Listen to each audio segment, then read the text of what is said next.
15 octobre 2015, 03h47, heure locale. Les serveurs de la Banque nationale d'Islande commencent à redémarrer d'eux-mêmes. L'administrateur système, Björn Sveinsson, regarde son écran où des lignes de code défilent plus vite qu'il ne peut les lire. En 8 minutes, 1,2 million d'enregistrements de dettes de crédit ont disparu de la base de données centrale. Le montant total des dettes effacées, 47 milliards de couronnes islandaises, soit 380 millions de dollars. Un tiers de la population du pays vient de se libérer de ses obligations financières envers l'État. Björn compose le numéro du directeur du département de sécurité informatique. On décroche après la 9e sonnerie. Nous avons un problème. Quelqu'un efface tout l'historique de crédit des citoyens. Là, maintenant. Je ne peux pas l'arrêter. Un silence de 14 secondes dans le combiné. Puis une voix rauque de manque de sommeil. Combien avons-nous déjà perdu? Björn regarde le compteur d'enregistrement supprimé qui continue de grimper. 3 quote 2. Voici ce qui change tout. Le piratage ne vient pas de l'extérieur. Les commandes proviennent de l'intérieur du système, d'un compte disposant de privilèges maximaux. Quelqu'un n'a pas simplement pénétré au cœur de l'infrastructure financière de l'Islande. Cette personne y est déjà. Invisible, invulnérable, détruisant méthodiquement l'esclavage numérique d'1 million de personnes. Et voici la question qui fait se figer le cœur de chaque fonctionnaire à Reykjavik. S'il peut supprimer des dettes, qu'est-ce qui l'empêche de vider les comptes? Mais c'est là que commence la vraie énigme. Le hacker ne touche pas à une seule couronne sur les dépôts. Il supprime uniquement les dettes. Seulement les dettes. Seulement ce qui transforme les gens en otages du système. Qui est cet homme? Et pourquoi a-t-il décidé qu'il avait le droit de réécrire la réalité financière de tout un pays? La publicité sur la sécurité commence toujours de la même façon. Osarta quote 3. Les banques islandaises répétaient cela comme un mantra après le krach de 2008, quand les 3 plus grandes banques du pays se sont effondrées en 96 heures, entraînant avec elles l'économie de l'île. Mais 7 ans avant cette nuit d'octobre 2015, quand quelqu'un a décidé de corriger les conséquences de ce krach de manière radicale, dans le bureau tranquille d'une entreprise informatique appelée Reykjavik Digital Solutions, travaillait un programmeur que tout le monde connaissait sous le nom de Siggi, Sigurdur Thorvaldsson, 28 ans, grand, mince, avec des cheveux roux, éternellement ébouriffés et des lunettes à monture fine. Les collègues disaient que Siggi pouvait regarder du code pendant des heures sans cligner des yeux, comme s'il lisait un roman. Sa spécialité, la protection des bases de données, la cryptographie, les systèmes de prévention des accès non autorisés. L'ironie, c'est que ce sont précisément ces compétences qu'il utilisera plus tard pour contourner tout ce qu'il avait aidé à construire. Le moment décisif arrive le 19 mars 2013. La mère de Siggi, Gudrun, institutrice en primaire, reçoit une lettre de la banque Landsbankinn. Son prêt hypothécaire, contracté en 2006 à 4,5% par an, est soudainement recalculé. Le nouveau taux d'intérêt, 12,8%. Le nouveau paiement mensuel, 340 000 couronnes au lieu de 140 000. C'est plus que son salaire. Le calcul est simple. La mère de Siggi ne peut pas payer. Dans 6 mois, elle perdra sa maison. Siggi est assis dans la cuisine de sa mère, lisant le document bancaire pour la 3e fois. Quote 4. Gudrun se détourne vers la fenêtre. Delvodium quote, haute-moins Kassinsk. Sa voix se brise. Delvodium quote, défa 6. À ce moment, quelque chose déclic dans la tête de Siggi. Pas de la colère, pas du désespoir, une compréhension froide de l'injustice mathématique. Le système n'est pas simplement cassé. Il était conçu pour empêcher les gens de s'en sortir. Plus tu paies, plus tu dois. Ce n'est pas un crédit. C'est un servage à vie. Le lendemain matin, Siggi arrive au travail et ouvre en premier la documentation interne sur les systèmes de la Banque nationale. Son entreprise assure la maintenance de leurs serveurs. Il a accès à l'architecture, aux schémas de protection, aux protocoles d'authentification. Il commence à étudier non pas comme un défenseur, mais comme un pirate. Où sont stockés les enregistrements des dettes? Comment sont-ils liés aux données personnelles des citoyens? Quelles sauvegardes sont créées? À quelle fréquence? Siggi passe 9 mois à se préparer. Il ne se presse pas, car il comprend.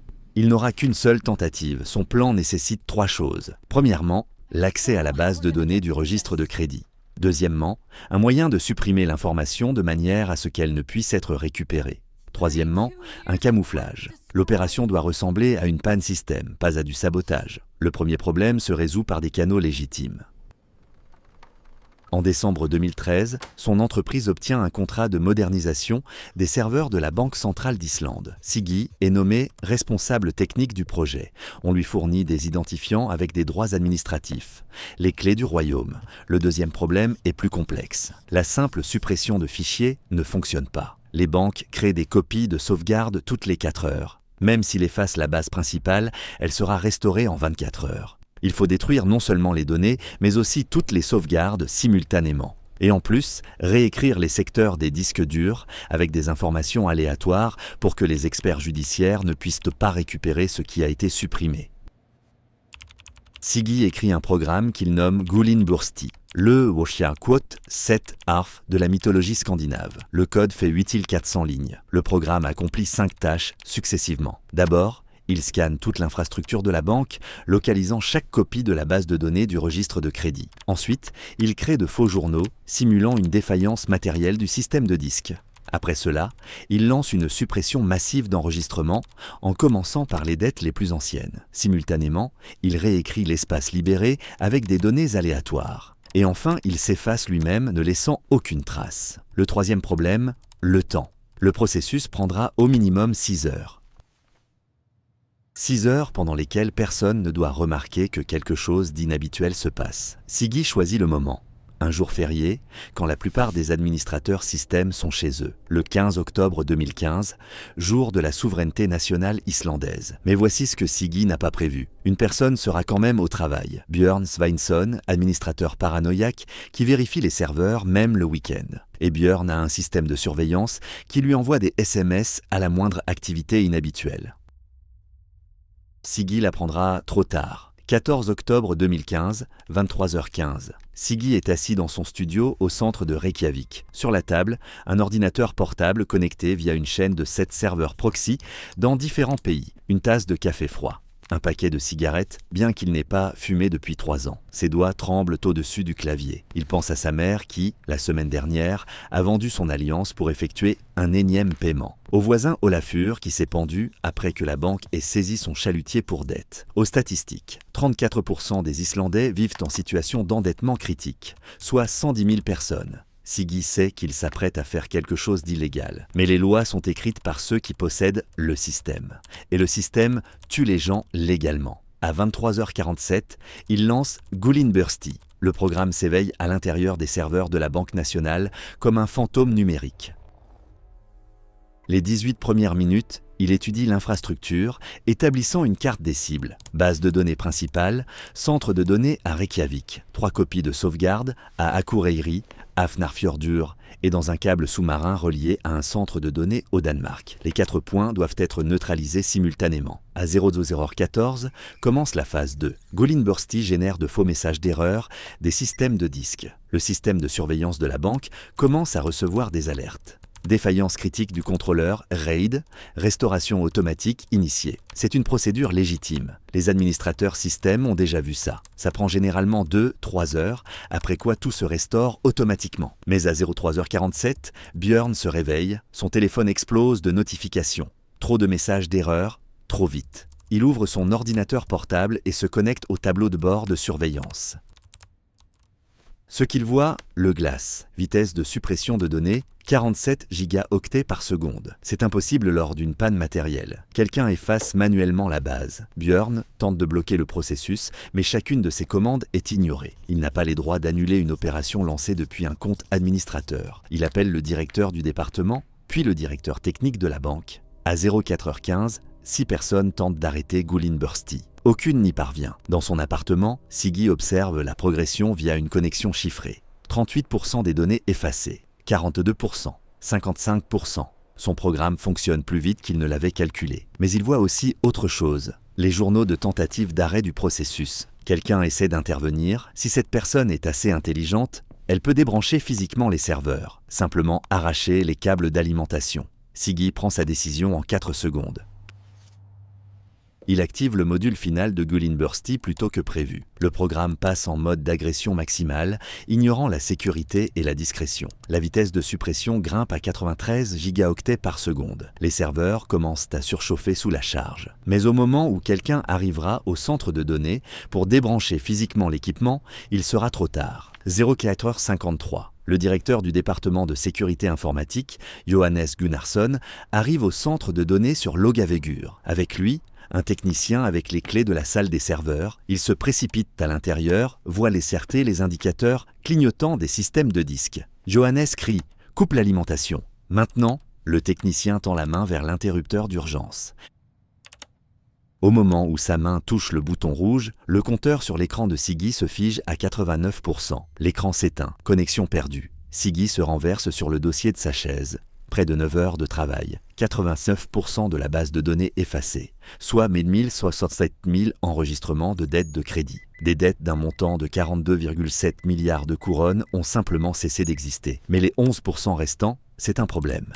La copie de sauvegarde au Danemark n'a pas été complètement détruite. La banque a des données pour la restauration. Pas complète, mais suffisante pour tenter de restaurer le registre. Siggy le sait, son travail n'est pas terminé. Le matin du 15 octobre, l'Islande se réveille dans le chaos. Les nouvelles du piratage filtrent dans les médias vers 07h30. À 09h, des milliers de personnes prennent d'assaut les agences bancaires, exigeant confirmation. Leurs dettes ont-elles vraiment disparu? Les employés de banque ne savent que répondre.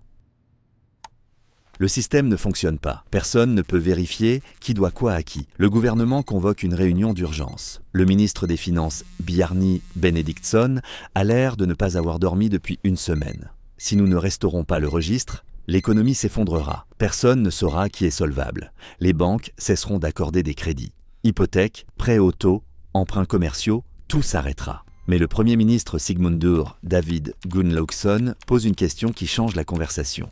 Et si nous ne restaurions pas? Silence dans la salle. Le ministre continue. Un tiers de la population vient de se libérer de dettes qu'ils ne pouvaient de toute façon pas rembourser. Des dettes créées par l'avidité criminelle des banques en 2008. Peut-être est-ce l'occasion de recommencer. Les débats durent 14 heures. Une faction exige la restauration complète des données, la punition des coupables, le retour au statu quo. L'autre voit dans ce qui s'est passé l'opportunité d'une expérience économique radicale. Et si le pays pardonnait les dettes à ses citoyens? Et si l'Islande devenait la première nation à faire massivement faillite aux banques? Pendant que les politiciens débattent, Siggy fait son prochain mouvement. À 22h34 le même jour, il publie une déclaration anonyme sur un forum politique islandais. Le texte est court, mais chaque mot est pesé. Narkar, quote, 13. Le message explose sur l'Internet islandais. En 8 heures, il est partagé 47 000 fois. Au matin du lendemain, des manifestants remplissent la place devant le bâtiment de l'Althing, le Parlement islandais. Banderole, de Ras quote it 14. Face à eux se tiennent d'autres manifestants. C'est du vol. Rétablissez la légalité. Le gouvernement tente d'identifier le hacker. La police demande l'aide d'Interpol, du FBI, d'Europol. Les experts analysent le code de Gullinbursti, reconstitué à partir de fragments dans la mémoire vive des serveurs. Ils sont admiratifs de l'élégance du programme. Un des analystes du FBI écrit dans son rapport « La crame, quote, farce cesse ». Mais il ne trouve rien qui pointe vers Siggy. Il a utilisé Tor, des proxys en Roumanie, au Panama, en Malaisie. Les paiements pour les serveurs sont passés par des mélangeurs de Bitcoin. Même le style de code était camouflé. Siggy a délibérément écrit avec des erreurs qu'aurait faites un programmeur d'un autre background. Le 27 octobre 2015, après 11 jours de paralysie, le Parlement islandais adopte une décision sans précédent, la loi sur Hard Quote au J17. Toutes les dettes de crédit des particuliers dont les données ont été détruites suite à la cyberattaque sont officiellement annulées. Les banques reçoivent une compensation de l'État, mais seulement 30% de la valeur nominale des dettes. Les 70% restants sont radiés comme pertes. La décision divise l'Islande. Les économistes prédisent la catastrophe. Les banquiers menacent de poursuites. Le Fonds monétaire international met en garde contre les conséquences pour la notation de crédit du pays. Mais quelque chose d'inattendu se produit. En mars 2016, l'économie islandaise ne s'est pas effondrée. Au contraire. Libérés des paiements de dettes, les consommateurs ont commencé à dépenser leur argent en biens et services. Les petites entreprises ont connu un boom. Le niveau de confiance des consommateurs a augmenté de 34%. Le chômage est tombé à un niveau record de 2,8%. Siggi, qui observe cela depuis son appartement, ressent quelque chose entre la satisfaction et la peur. Il a changé le pays, mais le prix de ce changement n'est pas encore déterminé. En avril 2016, se produit un événement qui faillit le démasquer. La police arrête un programmeur d'une entreprise informatique concurrente, Einar Jónsson. Les preuves sont faibles, mais la pression est énorme. Le gouvernement a besoin d'un bouc émissaire. Einar est détenu 73 jours, sa vie est détruite, sa réputation anéantie. Siggi regarde les informations sur les interrogatoires d'Einar et doute pour la première fois en 5 mois. Un innocent souffre pour ses actes. Siggi prend son téléphone, commence à composer le numéro de la police, veut se confesser, mais s'arrête au 9e chiffre. S'il se rend, la loi sera abrogée, les dettes seront restaurées. 1 million de personnes redeviendront des débiteurs, une vie contre 1 million. Quelle est la bonne mathématique? Siggi repose le téléphone, n'appelle pas. 2 semaines plus tard, Einar est relâché faute de preuves. Mais il est déjà brisé. Dans une interview à un journal local, il dit « Les Kroner, quote, ont 18 ». Ces mots poursuivront Siggi pendant des années. En septembre 2017, 2 ans après le piratage, Siggi reçoit une offre d'emploi de Norvège. Bon salaire, chance de recommencer une vie. Il accepte. Quitte l'Islande, laissant sa mère, ses amis, tout ce qui le lie au passé. Dans une lettre d'adieu à sa mère, il écrit « Pardon de ne pas avoir pu être là plus souvent. Je t'aimais plus que tu ne le pensais. » Gudrun lit la lettre 3 fois, sentant qu'entre les lignes se cache un aveu. Mais elle ne demandera jamais. Certaines vérités valent mieux ne pas être connues. En 2020, Yarklar quote 20, Law est étudié par des économistes du monde entier. Plusieurs articles dans des revues scientifiques analysent les conséquences de l'annulation massive de dettes. Les conclusions sont contradictoires. Certains appellent ça un miracle économique, d'autres une anomalie temporaire. Mais les chiffres ne mentent pas. L'Islande s'est redressée plus vite que n'importe quel pays après la crise financière. Siggi vit à Oslo sous un nouveau nom, travaille dans une entreprise de cybersécurité, protégeant les banques contre des hackers comme lui. L'ironie ne lui échappe pas. Parfois, la nuit, il ouvre toujours le fichier chiffré avec le code de Gullinbursti, regarde les lignes qui ont changé le destin d'1 million de personnes, et se pose la question qui n'a pas de réponse. En avait-il le droit? En janvier 2023, le délai de prescription expire pour l'affaire du piratage des systèmes bancaires islandais. La police ferme officiellement l'enquête comme non résolue. Le même jour, sur le même forum où 8 ans plus tôt, était apparue la déclaration anonyme du hacker. Un nouveau message est publié, Blefnar quote 21. Le message est supprimé après 90 secondes, mais des captures d'écran ont déjà circulé sur Internet. Les experts tentent de tracer l'adresse IP, sans succès. Le fantôme a de nouveau disparu. À Oslo, Siggi ferme son ordinateur portable et regarde par la fenêtre les rues enneigées. Son téléphone vibre. Message de sa mère, le Swable, quote 22. Siggi regarde l'écran longuement puis tape « Tout va bien maman, juste beaucoup de travail, je viendrai bientôt ». Il ne viendra pas parce que retourner en Islande signifie un risque. Quelqu'un pourrait reconnaître, quelqu'un pourrait poser la bonne question. Et alors l'homme qui a libéré le pays de ses dettes se retrouvera lui-même endetté envers la loi. Mais parfois, en lisant des nouvelles sur des gens qui, grâce à ce piratage, ont acheté des maisons, ouvert des entreprises, envoyé leurs enfants à l'université, Siggi se permet de sourire, pas de fierté, d'une connaissance tranquille que certains crimes valent la peine d'être commis. Parce qu'au final, la question n'est pas de savoir si ce qu'il a fait était légal. La question est de savoir si c'était juste. Et la justice, comme il s'avère, vient rarement par les canaux officiels. Parfois, pour réparer le système, il faut le casser et vivre avec les conséquences jusqu'à la fin de ses jours. En 2024, un groupe de programmeurs grecs tente de répéter l'expérience islandaise. Ils étudient les fragments du code de Gullinbursti, reconstitués à partir de rapports publics. Leur but, effacer les dettes accumulées après la crise de la dette grecque. Mais le système financier grec est organisé différemment. Les copies de sauvegarde sont stockées dans les clouds d'Amazon et Microsoft. Les centres de données physiques sont dispersés dans 7 pays. Les hackers grecs écrivent un nouveau code, l'appellent Icarus, en l'honneur du personnage mythique qui a volé trop près du soleil. Le 12 mars 2024, il lance l'attaque. Mais quelque chose ne va pas. Le programme ne supprime pas seulement les dettes, il efface aussi les dépôts. Les comptes des retraités sont mis à zéro. Les économies disparaissent. En 8 heures, Icarus détruit 340 milliards d'euros, tant de dettes que d'actifs. La panique s'empare de la Grèce. Le gouvernement décrète la loi martiale. 5 hackers sont arrêtés en 72 heures. Ils sont jugés pour terrorisme économique. Verdict, 25 ans de prison. Siggi lit cela dans les nouvelles norvégiennes et ressent un froid dans la poitrine. Voilà pourquoi il a passé 9 mois à se préparer.